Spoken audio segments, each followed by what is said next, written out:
Hi, this is Oliver, founder of Strong for Life. In this video, I'm going to show you different ways on how you can set up the intensity day of your training week. Now, the intensity day is the actualization of the earlier volume day in the week. So the volume day is a high stress workout on the body, sets and reps times the weight, which is fairly high all put together. And then on the intensity day, we're showing how strong we really are. Say for example, you're a female, you're doing 3 sets of 3 in a squat at 85 kilos. Next workout, you're going to 87. The first set of 3 moves well. Second set gets a bit harder. And then in the third set, you're barely getting the third rep up. The first change you'll be making is you're going to top sets. So instead of doing 3 sets of 3 across with the same weight, you're dropping one of the heavy sets and go to 2 top sets of 3, whereas the last set is going to be at around 90%. Now for the upper body lifts, you maybe want to keep that percentage a little bit higher. Whereas for the squat, it should be around 90% or even slightly less than that. Once that stops working, you're going to 1 top set of 3 and you're doing 2 backup sets of 3 at 90%. The next change you'll be making is to add a rep range or rep ranges into your program. Make one small change first by adding 1 rep range. So in week 1, we're having 1 top set of 3 and 2 sets of 3 at 90%. In week 2, we're adding in singles this time. And we're doing 3 to 5 sets of that. And then after that, we do a backup set of 5 at around 90%. Once that starts getting harder, we throw in a third rep range. This time it's gonna be a heavy set of 5. And then 1 backup set of 5 after that at around 90%. So here we're cycling the rep ranges of 3, 1, and 5, 1 week after the other in a 3-week cycle. This is going to allow you to keep going for quite a while because each rep range gets enough break before it gets going again.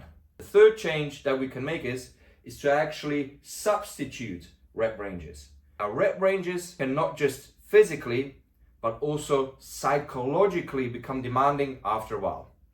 Say for example, your weight on the singles just doesn't seem to be moving and you keep trying, but it's going nowhere. So what we can then do is we can substitute rep ranges. For example, instead of doing 5 heavy singles, we drop the weight a little bit and do 3 doubles instead.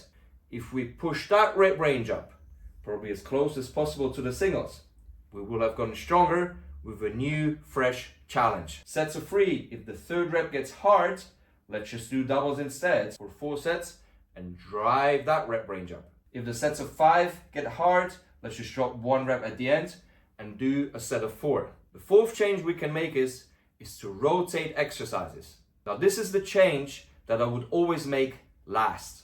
Why don't you want to change exercises too early? Because then you're going to start program hopping. You get bored of one exercise, then you're doing the next one after. You get bored of that fairly quickly as well. And you're changing the exercises way too quickly and too often. And that's not a productive way of training anymore. In the first option here in black, we're just rotating in 1 exercise variation. In this case, the box squat. So in week 1, we have the normal squat for a set of 5. And then in week 2, we have the box squat for a set of 5.